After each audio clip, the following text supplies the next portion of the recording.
Now, if you follow my channel, you know I'm a huge fan of the Microsoft Surface devices. They're very premium and very high-end. So I was really excited when Microsoft announced an all-new device. It's the Microsoft Surface Duo, and I happen to have it right here. This is it. This is the Surface Duo that just got released. And for some reason, a lot of reviews have been very negative about this device. Now, I wanted to see for myself, what is all the hype about? Why are they complaining about this? And I've been using it for the past 24 hours, and all I can say is they're wrong. This is a great device. It's a great first try. Yes, of course, it's a first generation product. There are going to be some issues with it, but with a few software updates, I think they can make this even better. But so far, I really like it. Hey everybody, it's Andrew, and this is my unboxing and first look at the all-new Microsoft Surface Duo. Coming up.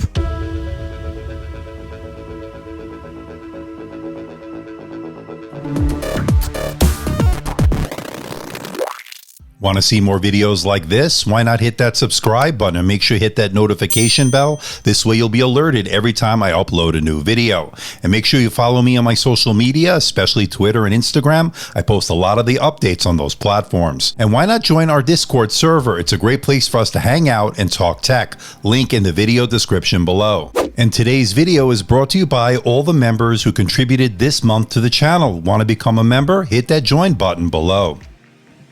And in the interest of transparency and full disclosure, I'm not being paid by Microsoft. I'm not being sponsored by Microsoft. All the opinions you're about to hear are my own, and no one is seeing this video before its release. This unit was not purchased by me. It was purchased by one of you, our member, Viral, who was generous enough to buy this and send it to me so I can have this review for you today. And by the way, I want to thank him so much for his generosity. You, my friend, are a legend and are awesome.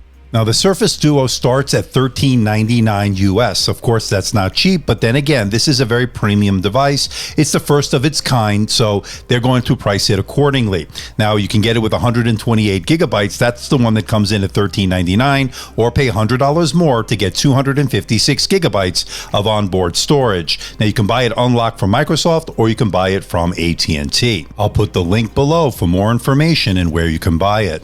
And with specs and pricing out of the way, let's find out what you get inside the box. Let's open it up.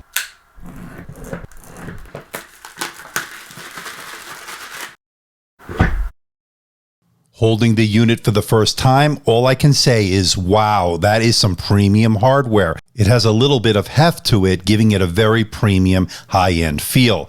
Kudos to Microsoft for making such a really nicely made device. The Surface Duo bumper comes in the box. I'm going to use it without the bumper in my initial testing, and then we'll see the bumper hopefully later on down the road. But inside the box, you also get some documentation as well as a SIM ejection tool. You get a USB-C cable along with a fast charge 18-watt adapter.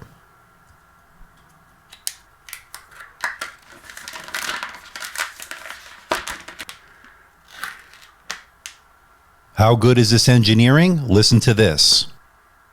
I don't know about you, but that sounds pretty great. Something very satisfying about closing this device. Now, this entire device is covered in Gorilla Glass, and that's pretty great. It gives it off a very premium look. It also gives it some added protection. And I really like that glacial white finish. It is premium. On the bottom is a USB-C port. That's where you'll charge this device, of course. And on the side is a volume rocker up and down, a power button, and a fingerprint scanner. And that's it, no headphone jack. The Surface Duo is powered by the Qualcomm Snapdragon 855 processor, not the newest processor, of course, and it also has 6 gigabytes of RAM with either 128 or 256 gigabytes of UFS 3.0 storage. But keep in mind, this is non-expandable storage as there is no microSD card slot. Each individual display is a 5.6-inch AMOLED display with a resolution of 1800 by 1350. That's 401 pixels per inch with a 4:3 aspect ratio. And when you open it up, together they form an 8.1-inch display with a resolution of 2700 by 1800. That equals a 3:2 aspect ratio. That hinge is an engineering marvel. You will notice it between the two displays, but it didn't really bother me because the way you use this will really boost your productivity. Now you can use both screens to make one display, but of course you will notice the hinge in the middle. That is a little bit of a drawback, of course, but I didn't really use it that much like this. I used it a little bit more like you see here, allowing me to scroll through the different options, allowing me to look through the different comments, and that made it pretty productive as far as I'm concerned. And what having two distinct displays gives you is the ability to have side-by-side apps running at the same time. For instance, I can watch a YouTube video on one end and I can scroll through Twitter on the other. And the ability to do that makes you more productive. And you will notice the rather large bezels on the top and the bottom. And it really gives it a bit of a dated look despite this being a very modern, forward-thinking device. But of course, this type of device will need those bezels since you will be holding this in very unique ways and you don't want to have inadvertent touches, so you will need a bit of a bezel. Hence, that's why they're there. And just like other Surface devices, this supports the Surface Pen. This allows you to take notes, sketch out artwork, just like any other Surface device. Now, I'm using it with my Surface Pen that I use with the Surface Book, and it worked really well. So far, taking notes with this has been a pleasure. And yes, the Surface Pen sticks magnetically to the device, although I'm pretty sure that was not intentional, although it is a nice added bonus. The Surface Duo has one mono speaker. It gets pretty loud, and it's surprisingly good for a mono speaker. Of course, I would have preferred stereo speakers, but that's not what we get. But as a mono speaker goes, this has actually been pretty good. The Surface Duo has an 11 megapixel camera. It's located on the right display. I would say it's okay, nothing great, nothing terrible. People are making it much worse than it really is. Check it out for yourself. I would say it's adequate. Again, it's not the main focus for this productivity device. It's there when you need it, when you need to snap a photo or take a quick video. So this is 1080p, 60 frames per second video. As you can see, lake here in Las Vegas. Let's walk a little bit down this path, see how stabilization is. Let me know what you think about it in the comment section below. And here it is with it facing me, so it's using it as a selfie camera, taking 1080p 60 frames per second video, holding it like I would a book. One side I have my viewfinder, the other side I have the actual photos I can take a look at, and so forth. So it's pretty interesting when you use it in that mode. Let me know in the comment section below, what do you think of this? I am curious to know. Now, so far, the Surface Duo's battery life has been surprisingly good despite having a 3,577 milliamp hour battery, which of course is on the small side nowadays. And it really lasted most of the day that I've had it, not really getting below 25%. So I've got to say that's a nice, pleasant surprise in terms of longevity. Of course, I will have to do full long-term testing, but suffice it to say, battery life has been a good bright spot on this so far. And of course, this is running the Qualcomm Snapdragon 855, and we're a couple of generations already ahead of this, but performance has actually been pretty good. It's going to do everyday tasks. It's going to multitask pretty well with the 6 gigabytes of RAM.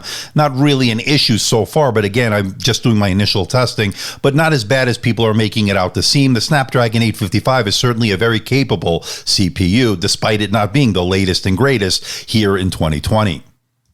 Okay, 24 hours in, first impressions are, I like this device, although it is a first generation device, so you will notice the bugs in the OS. Not too bad. There was an update right away when I unboxed it. I did install it. Things have gotten a little bit better. I expect more updates to come to make this an even better experience. I like the fantastic hardware. There's no denying that this hardware is first rate. That innovative hinge is really fantastic. The dual screens really increased productivity. Battery life was better than expected, and I like having that Surface Pen support. The negatives here, of course, is that OS is going to be a little bit buggy. There's no NFC, there's no water resistance, there's no secondary camera, and it is very expensive. But then again, this is a new device in a new category, first gen. But I think Microsoft is onto something here with this productivity device. I'm really liking it, and I can't wait to see how it will improve over time. So what do you think about this bad boy, the Surface Duo? And I gotta say, I absolutely love it so far. Yes, there are some issues with software. Yes, it can be fixed with some software patches. Yes, if they already have been fixed, a lot of them, there have some that still need to be resolved. But I gotta say, loving this form factor. Now, one of the first things you're gonna notice, as I mentioned, the premium build. Gorilla Glass all around, that really innovative hinge, feels fantastic. You can put it in all different angles. You can really fold it back, use it one-handed. It's a 3:2 aspect ratio when you have it with both displays, as you see here, or you can get a 4:3 aspect ratio when you use it with one hand, as I'm doing right now. Very, very innovative in my opinion. Very good in terms of productivity. Now, where I found this to be very good is having one app on one screen, another app on the other, where you can be very productive. I liked having YouTube on one screen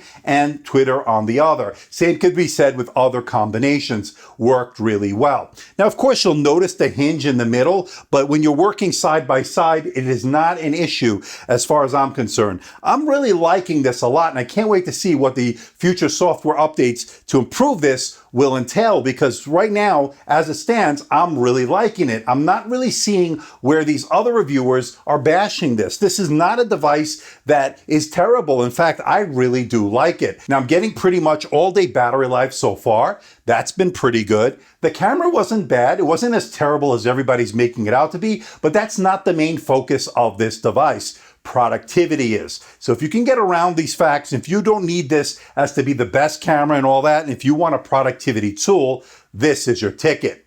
But I'm curious to know what you think. Let me know in the comments section below. So please hit the like button, please subscribe, please share this video.